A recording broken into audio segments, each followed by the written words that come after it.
Man, I love when we have new trailers and all I have to do is trailer reactions. I just love it. I love it. Makes my morning feel good. When I wake up, I'm like, what am I going to talk about today? Oh, wait, we got a new trailer for The Marvels, aka Captain Marvel 2, which, okay, let's look at this dumpster fire. Ah, man, I hate to feel like I'm being negative here, going in with the wrong foot in the door. But man, there just hasn't been a whole lot to look forward to when it comes to these movies. I think Blue Beetle was the biggest standout lately. It was like, oh, that looks fun. That looks enjoyable. That looks like it's close to the source material. Like, that was awesome. But when it comes to like these other things, I mean, I did not like Ant-Man 3. It didn't perform well at the box office. I didn't even go see Shazam. I'm like, I'm just gonna skip that altogether. That didn't do well at the box office. We all see how Black Adam turned out. The hierarchy of power did not go as Dwayne thought it would go. So now we got The Marvels, the sequel to Captain Marvel. And instead of giving us a sequel to Captain Marvel, we're going to go ahead and cram in two other Marvel characters, which is Miss Marvel, whose show I did not like. I thought the first two episodes were fun. I really do. I thought the first two episodes was really, really fun. And then the last four just went downhill. And by the end, it didn't even really make sense. Like, the only thing people talked about after that was the word mutant. And Monica Rambeau, I mean, hey, I liked her in WandaVision, but how many people watched WandaVision? Like I'm kind of curious to see how they're going to toe that line. Are they going to make it to where you had to see WandaVision to know her character? Because she was a little girl in Captain Marvel. You know, she's grown up now. You know. So are they going to toe that line to where, you know, she got her powers from WandaVision? I'm curious. But I'm going in with the lowest denominator of look, my speech is horrible. I just woke up. I'm tired. I got my coffee right here. Calm down in the comments section. Give a brother a break. Okay, I worked until 4 a.m. I'm tired. Okay, just give a brother a break. The brothers. I still got Super Mario on my mind. Anyway, I'm going to shut up and I'm just going to go ahead and hit the trailer and we're going to react to it and then I'll discuss a little bit afterwards. All right, let's do this. Let's fire this up. Let's roll this wonderful bean footage. Here we go. Captain Rambeau? Man, they starting off with her. Nick Fury. Jump point perimeter. Before or after Secret Invasion? I'm gonna get you some readings, Fury. Hello? Hello?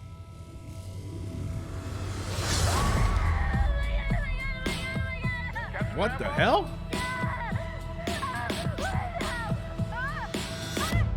Oh, shit. She swapped places with her. Is this an Avengers test? Where's Captain Rambeau? So she must have swapped places with Carol Danvers. She does have powers out of nowhere. This is weird. I like the music choice. I'm so getting copyrighted for this. Oh yeah, I'm getting copyrighted. Okay, this thing is going down. This thing's going down. All right.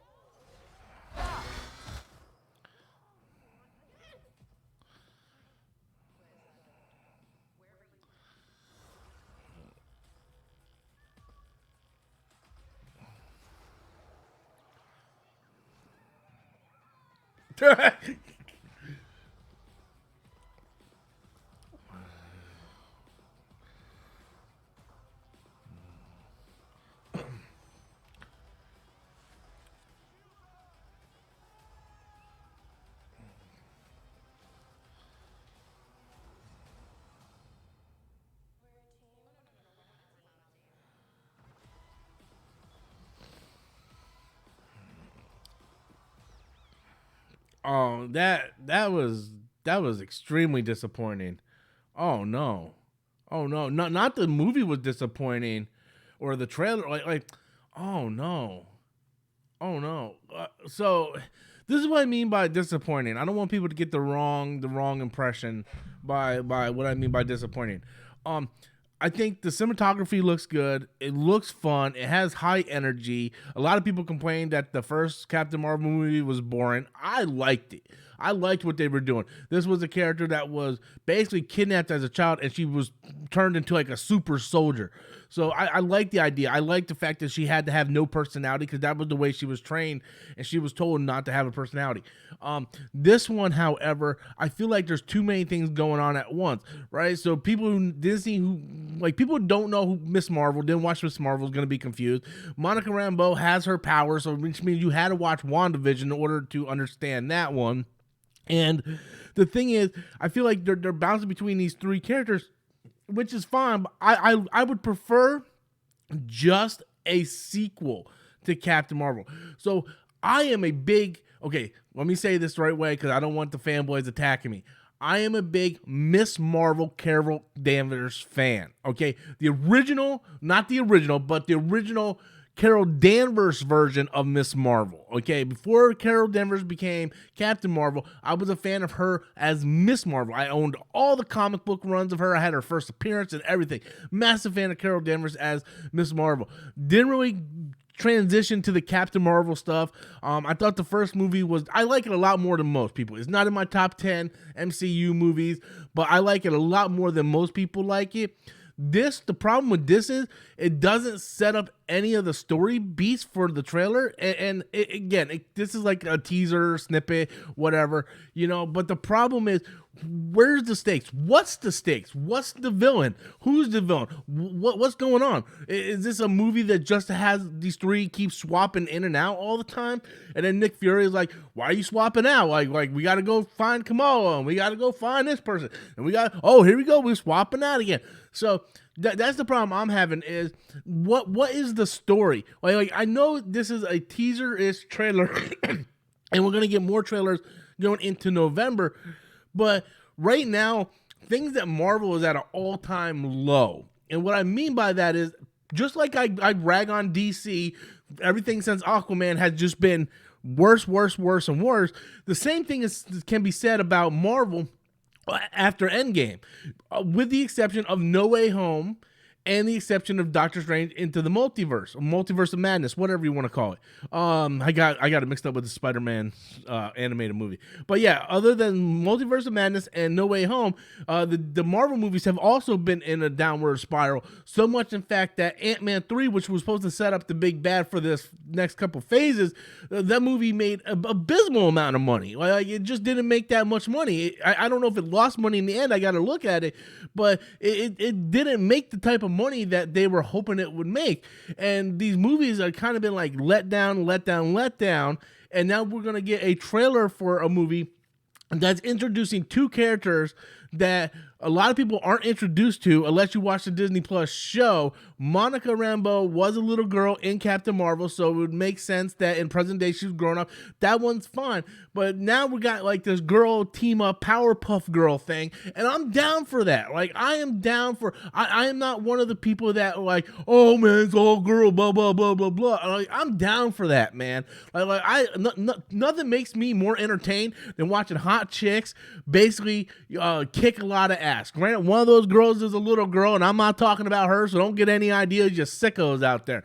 But I'm all down for the Powerpuff Girl Sailor Moon beatdown fest. But what is the story? What is the stakes? Why should we see this movie? The first Captain Marvel movie had a lot of setup with, after Infinity War, Fury being dusted, he calls in Captain Marvel with the beeper, right? So we're like, oh crap, okay, we're gonna go see this because why did he call her? What makes her so special? And everybody went to go see it. It was one of the greatest promotions for that movie, and it made over $1 billion. Okay, what is the stakes for this? Why do we care? What is the purpose? This was a movie that Kang should have been introduced in.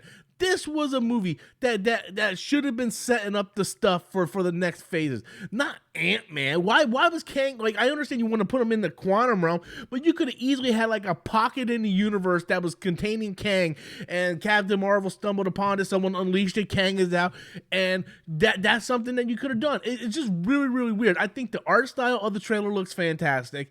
I think the directing from the trailer looks like they're directing it fine. It looks like it's going to be lighthearted, action-packed. It looks like your basic Marvel paint-by-numbers movie. You know you're going to get some action. You know you're going to get some comedy. You know you're going to get some family-friendly fun. And that's pretty much the thing that excites me the most in this trailer is seeing Nick Fury. I feel like we haven't seen enough Nick Fury.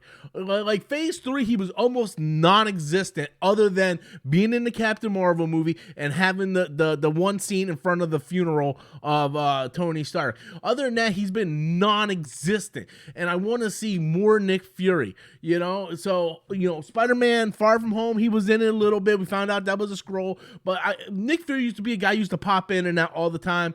And hopefully this is the renaissance of Nick Fury in the MCU, because I think that was an element that was severely missing. We're going to get him in Secret Invasion. Not sure if Secret Invasion takes place before or after the events of the Marvels, but hopefully this is a step in the right direction when it comes to the Nick Fury character. As for the Marvels trailer itself, I didn't hate it, but it didn't do anything to get me excited to say, oh, it's November, I want to go see this movie.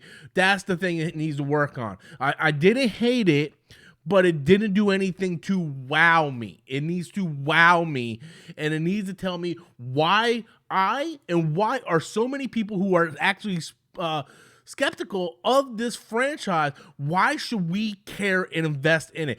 I feel much like I did with the Shazam movie. Why should we go see Shazam 2? Tell me why we should go see this movie. Now, the difference between me and that when it comes to Shazam is I did not like the first Shazam movie, so the trailers did not sell me. I just did not go see the movie. I'm going to wait for HBO Max. I'm going to catch on HBO Max, have a nice movie night, date night, couch night with my fiance, and we're going to watch Shazam 2 when it comes on HBO Max. As for Captain Marvel, I did like the first movie. Like I said, it's not in my top 10 MCU movies. I can understand why some people didn't like it. But again, I want to know the stakes. I want to know why I should be invested to go see this in November. So anyway, that's my thoughts on it, guys. I talked a lot more about it than I thought I was going to talk about, to be honest with you. But it just looks like the same MCU formula that we've seen time and time again. And I think that's sort of the problem with Marvel right now. They need to get back to that Phase 2, early Phase 3 Marvel, where they start connecting these things. Like, we haven't seen Shang-Chi or the Eternals in years now. And that was something you started off Phase 4 with, and I think that's just really, really insane. So anyway, guys, what did you guys think of the trailer? Leave your comments in the comment box below. Sorry I had to turn the volume down. I didn't want Beastie Boys to get me copyrighted, but leave your comments in the comment box below. Smash that like and subscribe button, and I'll catch you guys next time. Until next time, I'm Robert Storms, and that's my opinion.